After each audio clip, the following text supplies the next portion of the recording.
The test is in 4 parts: Part 1, Part 2, Part 3, and Part 4. Now look at Part 1. Part 1.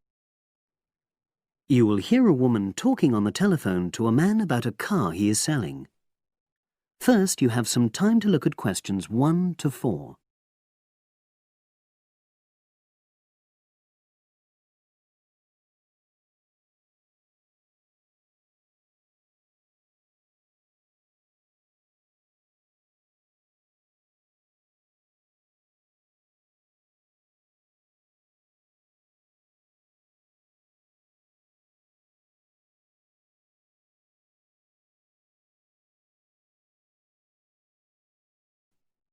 Now we shall begin. You should answer the questions as you listen, because you will not hear the recording a second time. Listen carefully and answer questions 1 to 4.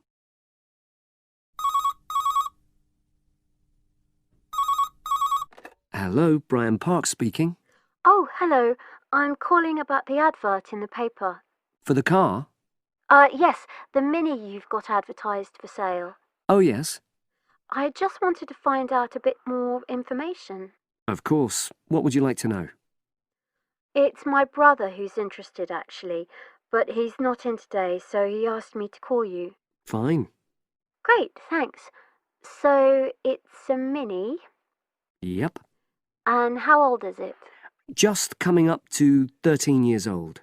And I seem to remember from the ad that it's grey. That's it. Doesn't show the dirt. Absolutely. Anyway, the colour shouldn't be a problem for Jeff. You know, the important thing is the quality. Yes, of course. And what about mileage? With it being pretty old, it's probably over 100,000? Actually, it's 40,000 less than that. 62,000 on the clock. Great! I remember now. I'm confusing it with another ad I was looking at. Right. Pleasant surprise then. Yeah.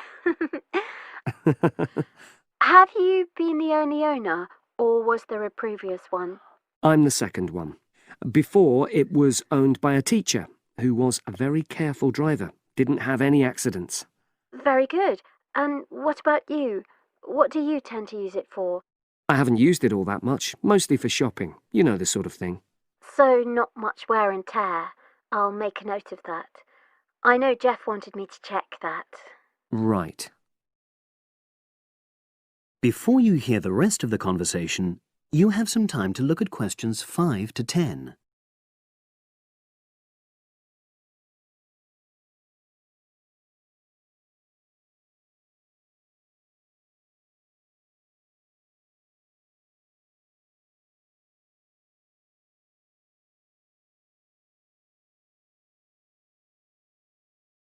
Now listen and answer questions 5 to 10. Now, about the price, I see you've got it down as £1,250. I'm not sure Jeff will be able to come up with that amount. In the ad, I did say 1,250 or nearest offer. So would you be prepared to go down to 1,000? That's really too low, I'm afraid. 1,100? I might be able to go to that. OK, I'll make a note of that. What about tax? Is it due soon?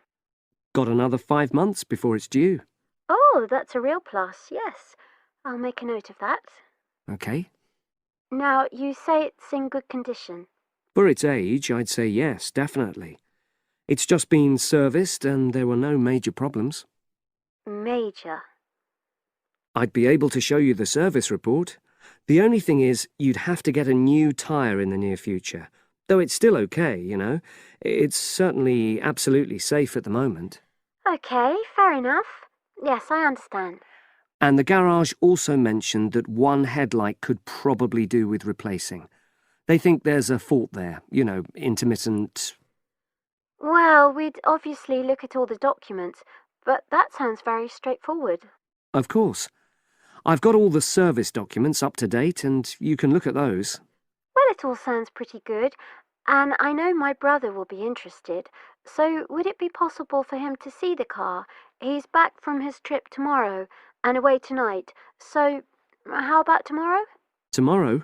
Wednesday? I'm afraid that's not possible. I'm out pretty much all day. Well, Thursday then? That'd be fine, yeah. In the morning? Yes, that'd suit me perfectly. Great. Now, you'll need my address. Oh, yes, of course. What is it? It's number 238, 238? London Road. Oh, that's easy enough. Yes, very straightforward. So I'll pass on these notes to Jeff, and he'll see you in a couple. That is the end of part 1. You now have half a minute to check your answers.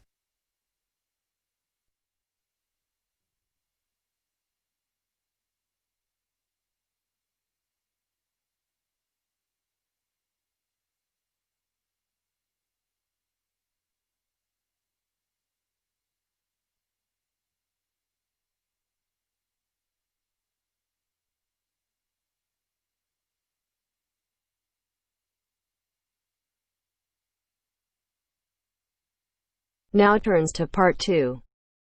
Part 2.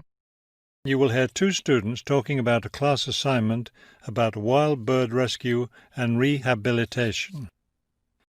First, you have some time to look at questions 11 to 15.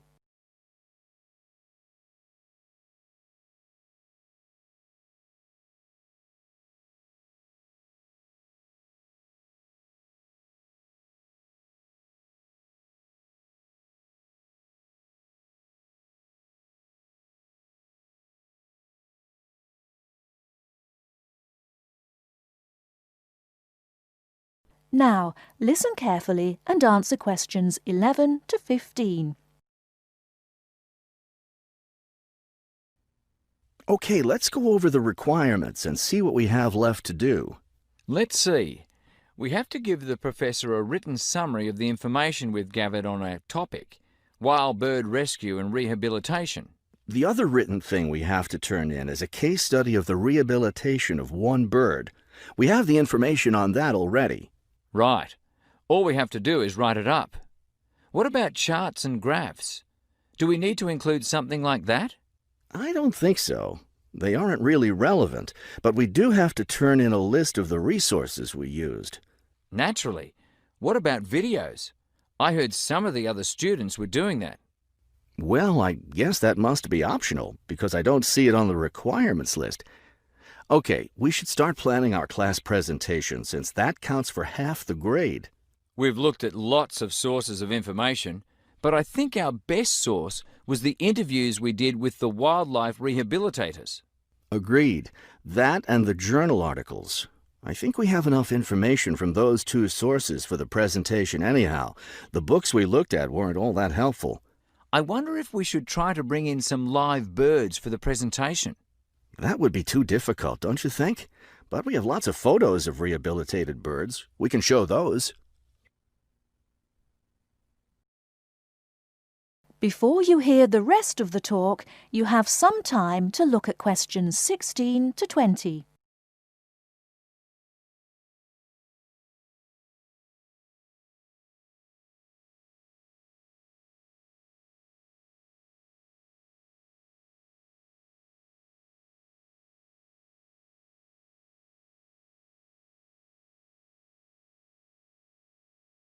Now listen and answer questions 16 to 20.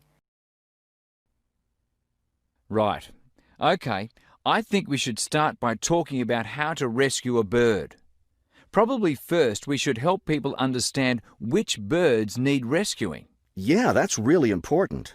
Because a lot of times people see a baby bird that's all alone, or they find a bird sitting on the ground and they think it needs to be rescued.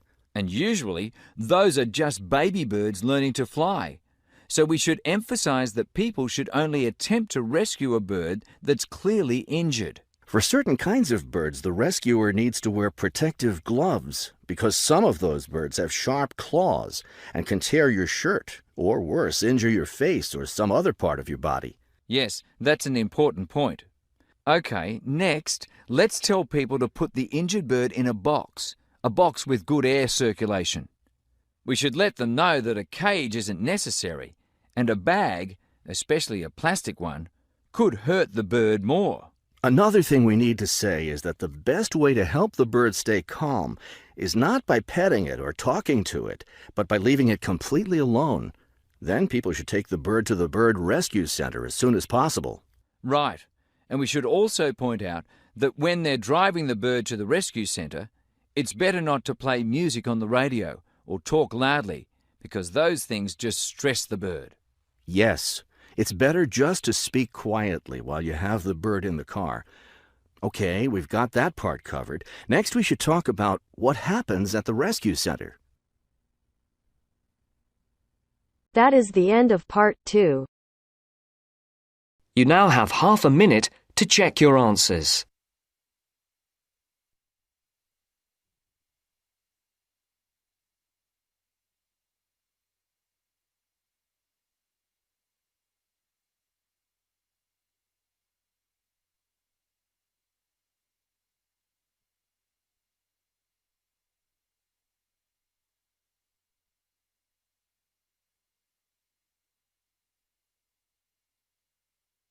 Now turns to part 3.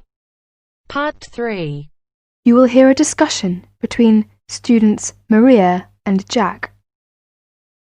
In the first part of the discussion, they're talking about their opinions about some of the things in their universities. First, you have some time to look at questions 21 to 26.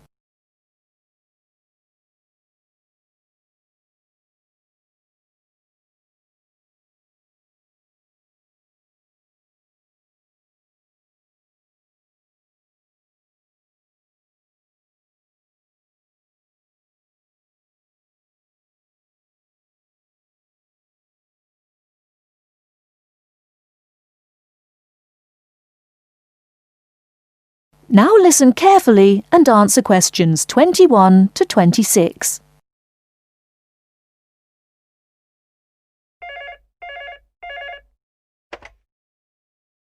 Two four one 4331.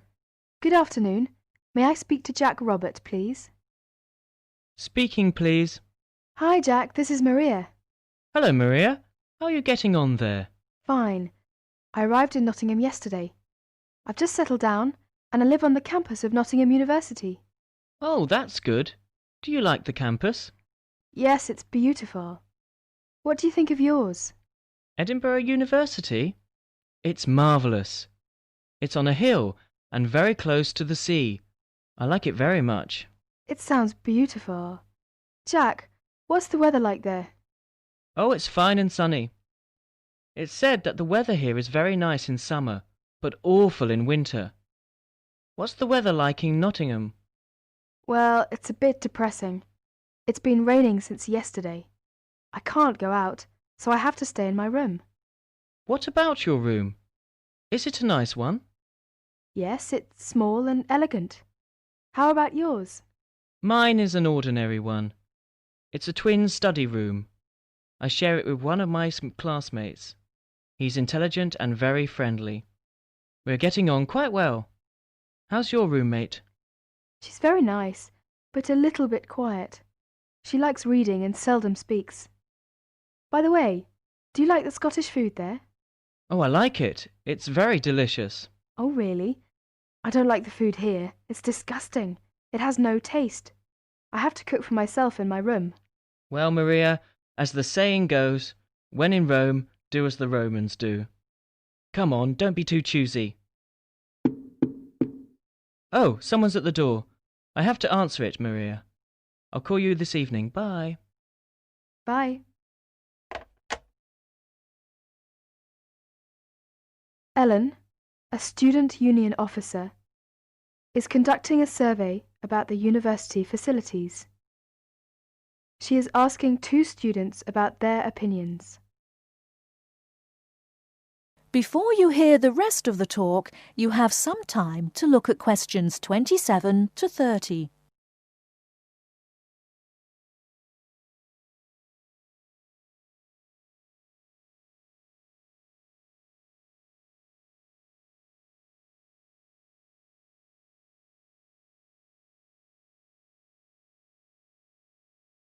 Now listen and answer questions 27 to 30.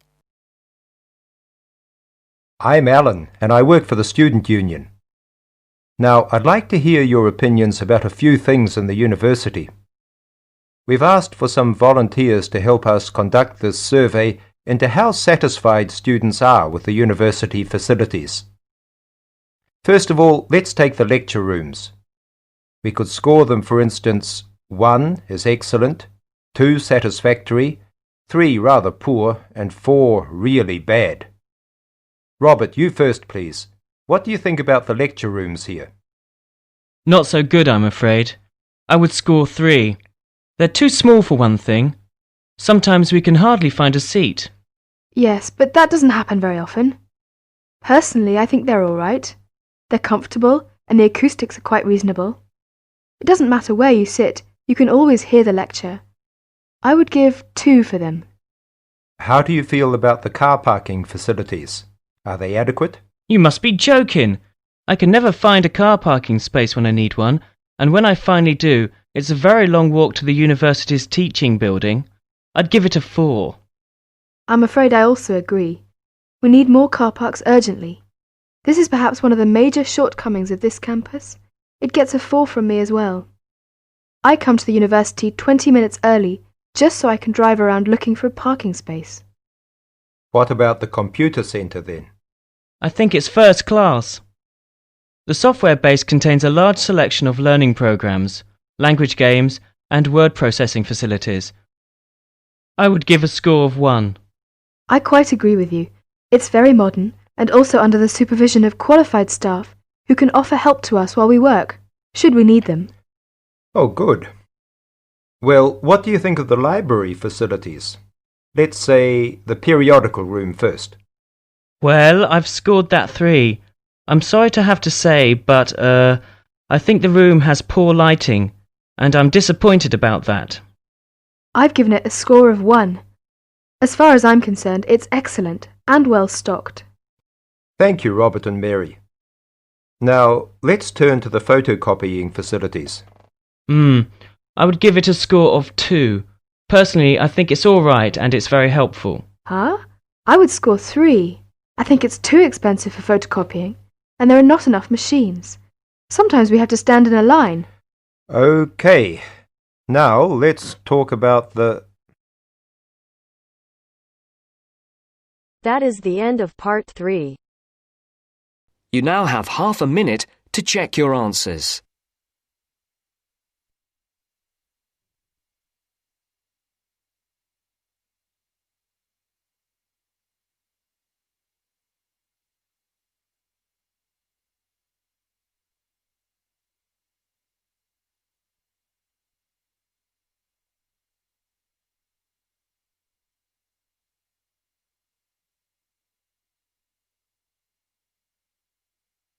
Now turns to part 4.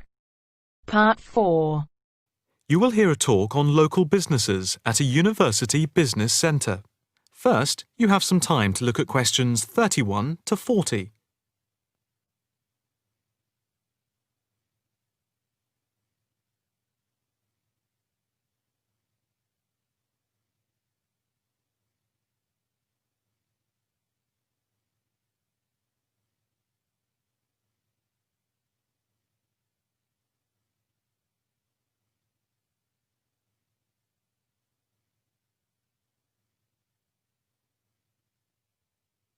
Now listen carefully and answer questions 31 to 40. The subject of this evening's talk at the North Bank Business Centre is local businesses in the area surrounding the university and the benefit they bring to the employment prospects of people in the local area, especially young people at the beginning of their career. We established the centre in response to approaches from several business people in the area who had wanted to start up new businesses, but who had not managed to find any help locally and did not know where to turn. Moreover, they had all, without exception, come up against enormous bureaucratic obstacles. We therefore invited them in as a group to meet the members of the department and the students. Stemming from that is the centre, which now focuses mainly but not exclusively on business startups. Just after the centre was set up, snapshot research conducted by the department over the telephone gave some startling results. The information about local businesses revealed that 3 out of every 10 local business startups that we could collect information on had failed within the first 6 months, and another 5 had gone within the year, leaving only 2. The most common reasons given for the businesses closing were, first, high rents, which are 33% higher than the national average due to the area being very central. Second, lack of knowledge about grants, basically because of ignorance about how to access them. And thirdly, a lack of business support, because they did not know where to obtain advice from. Since the centre came into existence 3 years ago, we have helped change this climate of failure. The current statistics show a remarkable turnaround in the fortunes of local businesses. And now, after a year, only 2 businesses close out of every 10, compared to 8 before the centre was set up.